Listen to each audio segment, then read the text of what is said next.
I want to take a moment to talk about why we would engage in this work around learnership.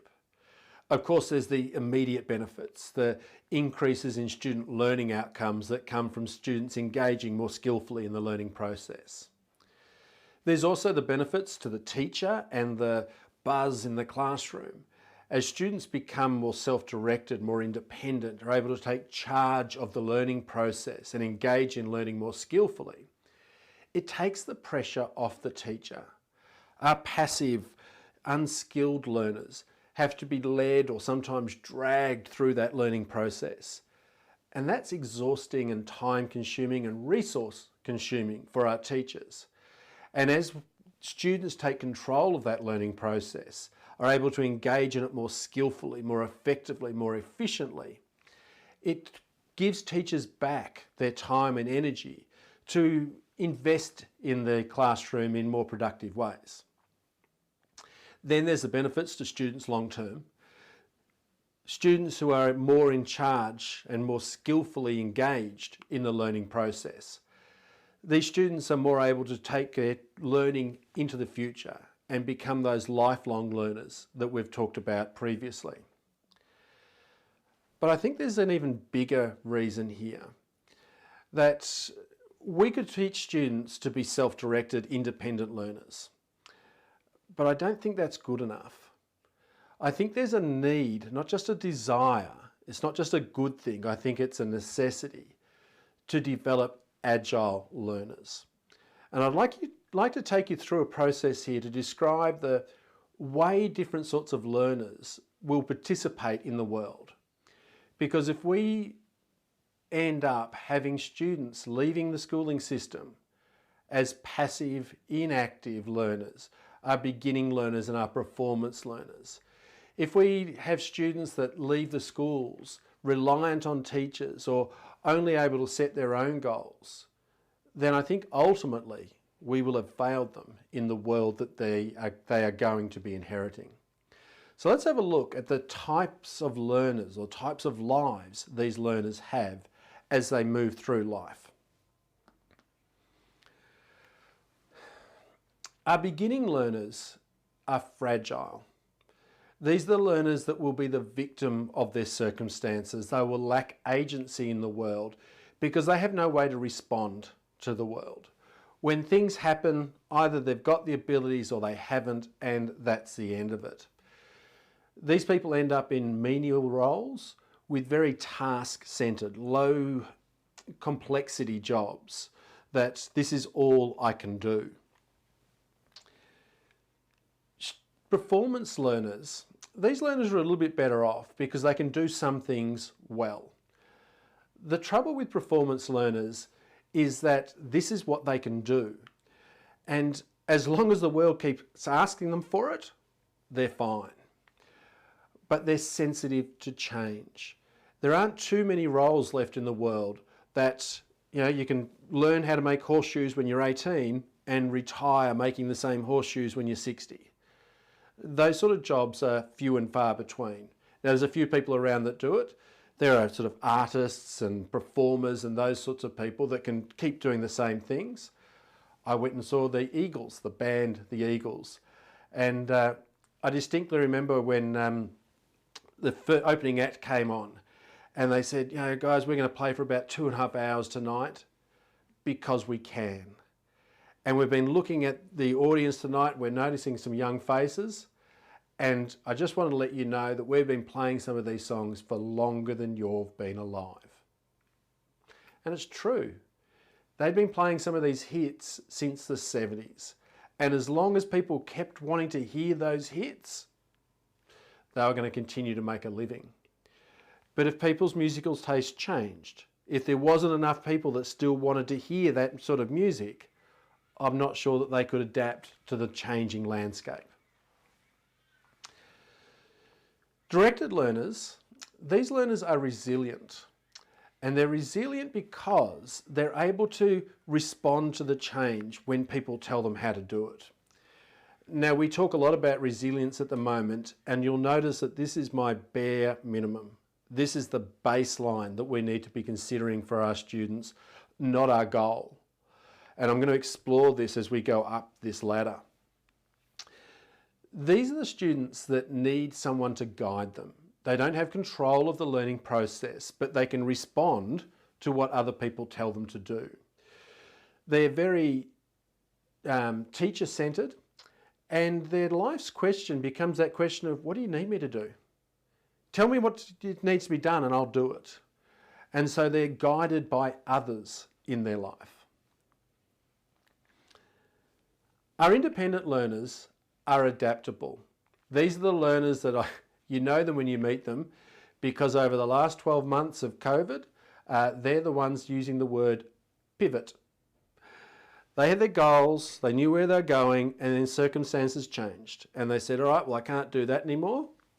I'll do this instead. And we'll pivot and change. And so as the world moves and shifts, an independent learner will be able to shift with it. These people are goal-directed. They've taken charge of the learning process and will seek out their own goals. Their life's question is about, who do I want to become? So it's not an external thing anymore, it's an internal thing. And in some ways, these people become selfish. I've met a lot of scientists, a lot of athletes, a lot of artists that pursue goals for their own selfish reasons. And there's not necessarily anything bad about that.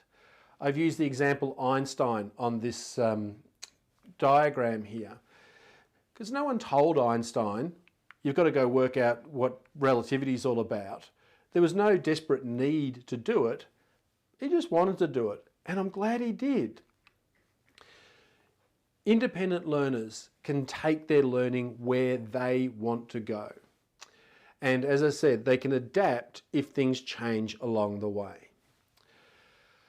But I think we not only want to do better, we need to do better. Our Agile learners are what we call anti-fragile. I'm going to come back and talk more about being anti-fragile in just a moment. But our Agile learners, these are the people that become who they need to be in the world.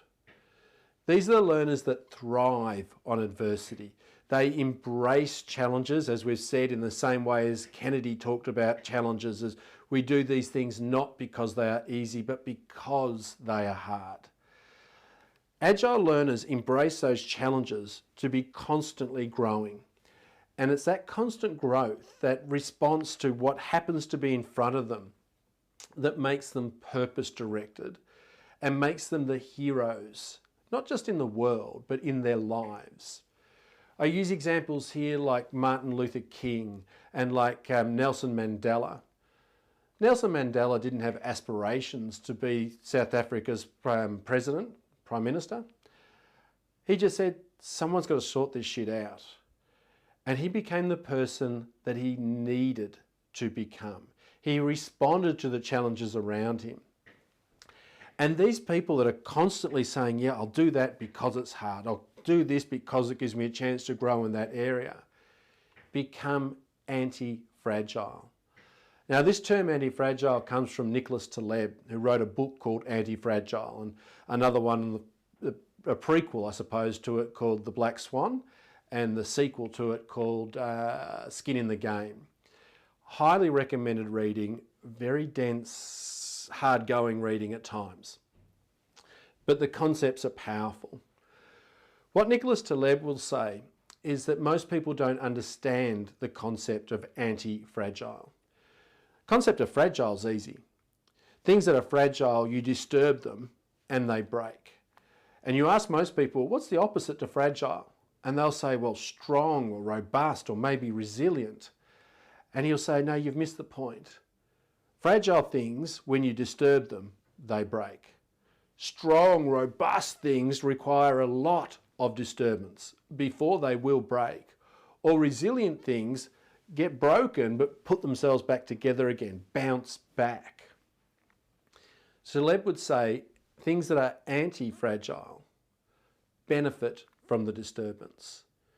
You'd wrap them in plastic that says, drop me, it helps. And that idea is central to what we're talking about, because to give you an example, to give you an example of something that's anti-fragile, to give you the concept in your mind, think about a hedge, the plant. If you put that in the ground and just let it grow, it turns into a sticky, spindly, not very healthy thing at all. But if you come along each season and trim the tips, not the base, the tips, little disturbances, those disturbances cause it to send forth new shoots, to become thick and lush and healthy.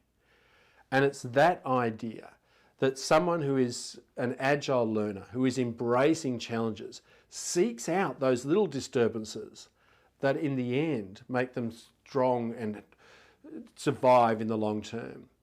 And Taleb will point out that systems in nature, in business, in other areas, in science, that thrive, not just survive, but thrive over time, are systems that are anti-fragile. And we actually know this. There's a lot of research out there about post-traumatic stress and how the big bad world comes along and people struggle to manage through it, and that's why we're talking about people needing to be resilient. And there's a less well-known field around post-traumatic growth.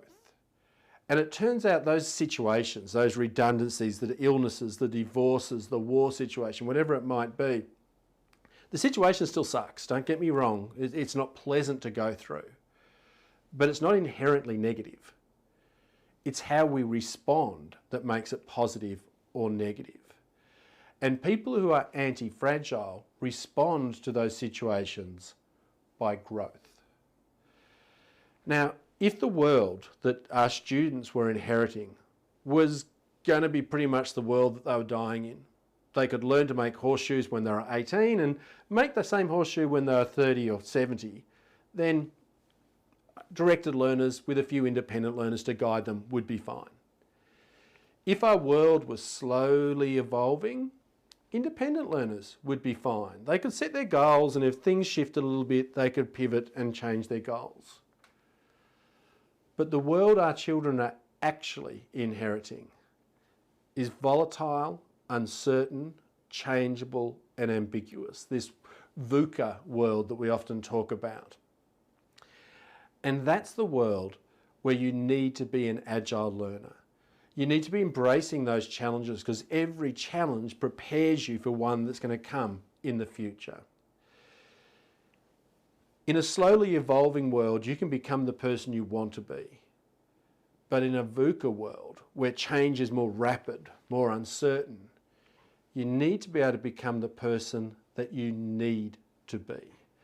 And that's why these people become the heroes, not just in history, but in their own lives. You might have met someone like this that's gone through a difficult circumstance or a series of challenges. And most of the world will look at them and say, oh, you poor thing, that's been a really tough life. And quietly, over a drink or two, they'll say, nah, that's the best thing that ever happened to me. That's the person who had their goals. There's nothing wrong with having your goals. But then circumstances changed and they said, well, I'll have to do this instead. And have thrived in the face of that adversity. They've leveraged off that challenge that presented itself to grow and become the person that the world needed them to become. So I think there's a very important reason to do this work, other than better learning outcomes, other than helping students take control of the learning process, and even other than giving teachers back their time and energy. And that's to prepare students for the sort of world they're actually going to be living in. Students who are merely resilient, students who merely are robust and can respond to changes and pivot, aren't going to thrive in the sort of world that we've actually got in front of us. The sort of students that are going to not just survive but thrive in that world are students that not only understand they're capable of growth, but are leveraging the opportunities to allow them to grow and become anti-fragile. I'll include some more resources about how to understand what anti-fragile is, and if you're interested, have a look at Nicholas Taleb's book. A very, very important concept indeed.